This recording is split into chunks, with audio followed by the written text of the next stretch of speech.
बच्चों, कैसे हैं आप सब? आशा करती हूँ आप सब ठीक होंगे। मैं सीमा पारिक एक बार फिर से आपका हिंदी कालांश में हार्दिक स्वागत करती हूँ। जैसा कि आपको याद होगा कि पिछली कालांश में मैंने आपको बोला था कि हम पत्र लेखन पर संक्षिप्त चर्चा करेंगे और आपने जो आपकी पिछली कक्षा थी यानी तीसरी कक्षा में भी आपने पत्र लेखन के बारे में पढ़ा होगा और कई पत्र आपने लिखे होंगे। तो एक बार मैं फिर से पुनरावृत्ति कर देती हूँ कि पत्र लेखन दो प्रकार के होते हैं। कौन कौन से? औपचारिक और अनौपचारिक। औपचारिक पत्र वे होते हैं जिन्हें हम सरकारी या कार्यालयों से संबंधित व्यक्तियों को हम लिखते हैं। अपने प्रधानाध्यापक को भी हम औपचारिक पत्र लिखते हैं। इसके अलावा अनौपचारिक पत्र वे होते हैं जिन्हें हम अपने मित्रों को, रिश्तेदारों को, इनको लिखते हैं। जैसे रिश्तेदारों में कौन कौन आ सकता है? मामा, नाना, नानी, चाचा, चाची, ये सब आते हैं। हम अपने माता पिता को भी पत्र लिख सकते हैं। हम पत्र लेखन शुरू करें इससे पहले पत्र का प्रारूप किस प्रकार होना चाहिए, यानी औपचारिक पत्र का क्या प्रारूप होता है और अनौपचारिक पत्र का क्या प्रारूप होता है, सबसे पहले मैं आपको वो एक बार फिर से बताऊंगी।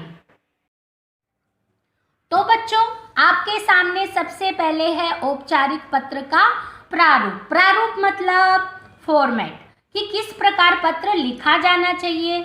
औपचारिक पत्र लिखने के क्या नियम होते हैं वो आपको देखना है, किस प्रकार का प्रारूप उसका होता है। सबसे पहले क्या लिखा जाता है? पता लिखा जाता है। अब जो पत्र भेज रहा है उसका पता लिखा जाता है। लेकिन अगर आप परीक्षा में पत्र लिखते हैं तो आपको क्या लिखना पड़ता है? परीक्षा भवन और स्थान का नाम। उसके बाद में जो पत्र लिखने की तिथि होती है वो लिखी जाती है। लेकिन अगर आप घर से पत्र लिखते हैं तो आपको अपना पता लिखना पड़ता है औपचारिक पत्र में। अब इसके बाद में आपको क्या लिखना पड़ता है? जिसको आप पत्र लिख रहे हैं, जैसे आप स्कूल में पत्र लिख रहे हैं अपने प्रधानाचार्य को, अपने प्रिंसिपल सर को, तो सबसे पहले क्या लिखेंगे? सेवा में। फिर हिंदी में प्रिंसिपल सर को क्या बोलते हैं? प्रधानाचार्य। अगर पुरुष है तो प्रधानाचार्य, अगर स्त्री है तो प्रधानाचार्या। अब आपकी स्कूल का नाम लिखना है, आपको अपनी स्कूल का नाम लिखना है और अब जहाँ पे आप रहते हो, यहाँ पर नई दिल्ली दिया गया है लेकिन आप सूरत में रहते हो तो आपको सूरत लिखना पड़ेगा। इसके बाद में आता है विषय, यानी आप किस कारण से प्रार्थना पत्र लिख रहे हो तो वो यहाँ पर आपको लिखना पड़ता है। यहाँ पर दिया गया है 2 दिन के अवकाश के लिए प्रार्थना पत्र, लेकिन अगर दूसरा विषय है तो आपको यहाँ पर दूसरा जो विषय है, किस बारे में आप पत्र लिखते हो, वो यहाँ पर लिखना पड़ता है।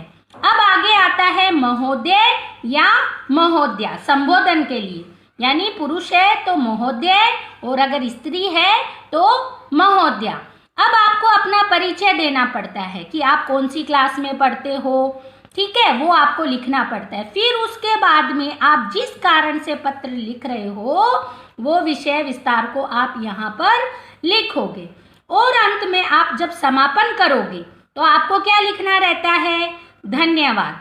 अगर लड़का है यहाँ पे तो आप क्या लिखोगे? आपका आज्ञाकारी शिष्य। लेकिन अगर लड़की लिख रही है पत्र तो क्या लिखोगे? आपकी आज्ञाकारी शिष्या। और अगर आप परीक्षा में लिख रहे हो तो यहाँ पे क ख ग लिखना रहता है, लेकिन घर पे अगर लिख रहे हो तो आपको अपना नाम लिखना पड़ता है। तो बच्चों, इससे संबंधित मैं उदाहरण आपको दिखा रही हूँ। जैसे एक औपचारिक पत्र का उदाहरण आप देखिए।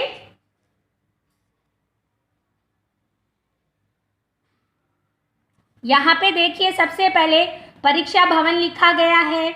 अगर परीक्षा में लिख रहे हो तभी आपको परीक्षा भवन लिखना है। उसके बाद में स्थान, तिथि, संबोधन, ठीक है।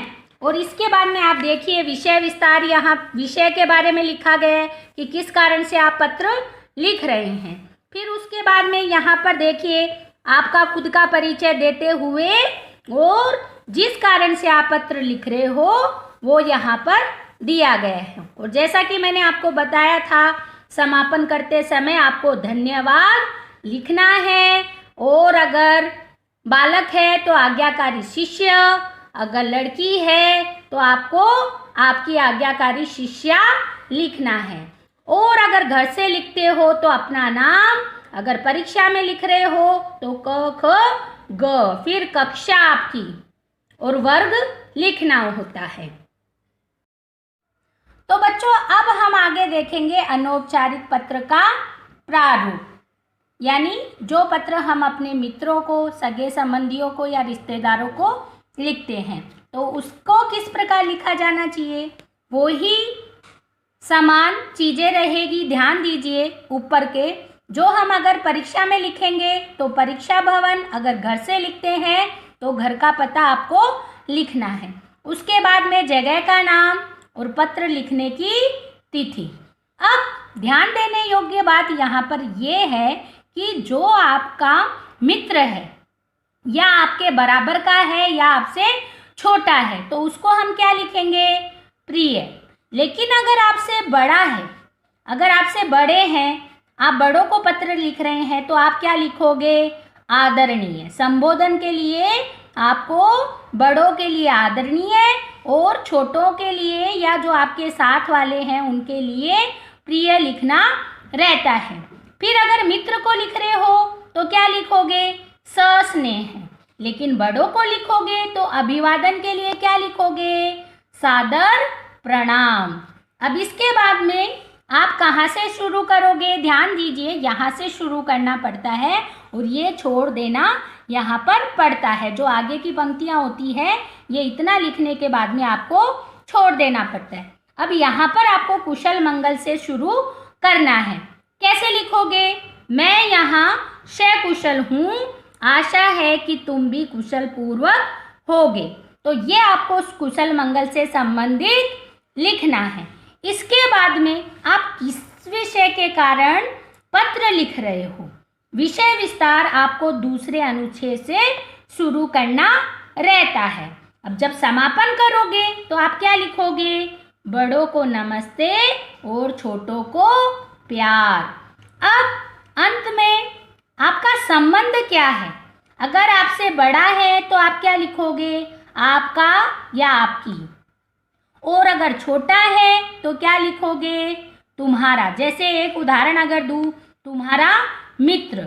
अगर बड़ा है कोई, अगर आपने दादाजी को पत्र लिखा है तो आप क्या लिखोगे, आपका पोता या पोती। और अगर परीक्षा में लिखा है तब आपको क ख ग लिखना है। लेकिन अगर आप घर से लिख रहे हो तो आप अपना नाम लिखोगे। तो दो चीज़ें आपको याद रखनी है। पहली, अगर परीक्षा में लिखते हो तो परीक्षा भवन, घर से लिखते हो तो घर का पता।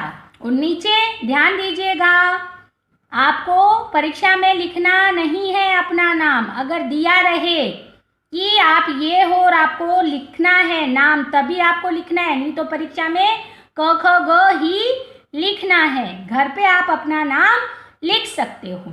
अब इसके बाद में आपको मैं अनौपचारिक पत्र का उदाहरण दिखाती हूँ। जैसे मैंने आपको परीक्षा भवन से संबंधित पत्र दिखा रही हूँ, तो परीक्षा भवन का पता लिया है, यहाँ पर नई दिल्ली है तो आप सूरत भी लिख सकते हो। इसके बाद में तिथि, और ये पत्र लिखा गया है, देखिए, अपने से छोटे को या अपने से समान को, भाई बहन को, किसी को भी लिखेंगे तो प्रिय।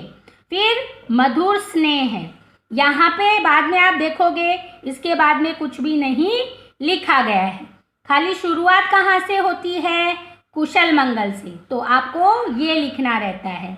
ये लिखने के बाद में आप जो विषय विस्तार है, जो जिस कारण से आप पत्र लिख रहे हो, वो आपको लिखना रहता है।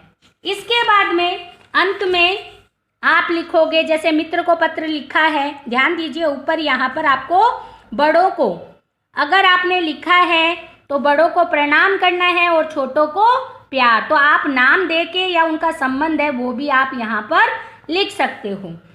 तो यहाँ पर मैंने परीक्षा से संबंधित लिया था, तो यहाँ पे उदाहरण भी आपको परीक्षा से संबंधित जो आपका नाम है क ख ग ही लिखना है। तो बच्चों आशा करती हूँ आपको अनौपचारिक और औपचारिक पत्र का प्रारूप समझ में आ गया होगा।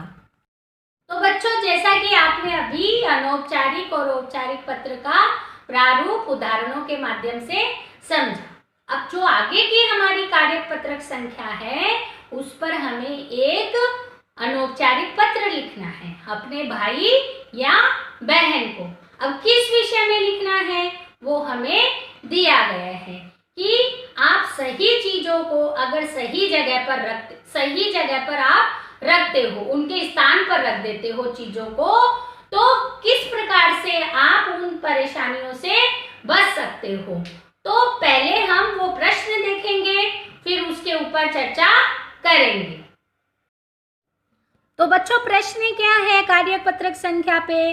अपने भाई या बहन को पत्र लिखकर चीजों को उनकी सही जगह पर रखने के फायदे बताओ, यानी पत्र लिखना है। तो कौन सा पत्र लिखेंगे? अनौपचारिक पत्र। तो सबसे पहले अगर परीक्षा में लिख रहे हो तो परीक्षा भवन, सूरत और तिथि। फिर भाई बहन को लिखना है तो प्रिय लगा के और नाम लिखना है। इसके बाद में आप उनको नमस्ते भी लिख सकते हो। फिर यहाँ पर कुशल मंगल पूछोगे। अब जो हमारा विषय था कि सही जगह पर चीज़ों को रखने के फायदे क्या हैं, वो आपको यहाँ पर बताने हैं। आपके मन से पत्र यहाँ पर लिखना है। यहाँ पे आप ध्यान से देख लीजिए, मैंने थोड़ा लिखा है, आप अपने से मन से भी बनाकर यहाँ पर लिख सकते हो। और अंत में माता पिता को प्रणाम करना है और छोटे को प्यार लिखना है। और आपका जो संबंध है, आप भाई को पत्र लिख रहे हो तो तुम्हारा भाई, और अगर बहन लिख रहे हो बहन को तो क्या लिखोगे? बहन को लिख रही है तो तुम्हारी बहन। और परीक्षा से संबंधित मैंने लिया है तो यहाँ पर आपका नाम नहीं लिखकर क ख ग लिखना है। इसके बाद में आते हैं कार्यपत्रक संख्या 6.7 पर। तो बच्चों मैंने आपको जो लिंग है उनके प्रकार भी बताए हैं कि पुल्लिंग और स्त्रीलिंग होते हैं। पुरुष जाति का स्मरण कराने वाले पुल्लिंग कहलाते हैं और स्त्री जाति का जिनसे हमें पता चलता है उसे स्त्रीलिंग कहते हैं। जैसे पाठ में अगर हम लें रोहन पिता तो ये पुल्लिंग में आएंगे और रिमझिम और माँ ये स्त्रीलिंग में आएंगे। अब यहाँ पर प्रश्न क्या दिया गया है? यहाँ पर एक सारणी बनाई गई है और इसमें कुछ शब्द दिए गए हैं। अब करना क्या है, इनमें आपको जो स्त्रीलिंग है और पुल्लिंग है वो छांटकर लिखने हैं। जैसे सामान है तो किस में आएगा? पुल्लिंग में। मम्मी है स्त्रीलिंग में। कमरा पुल्लिंग में। बस्ता कहाँ आएगा? पुल्लिंग में। और टाई स्त्रीलिंग में। जूता पुल्लिंग में। मेज कहाँ पे आएगी?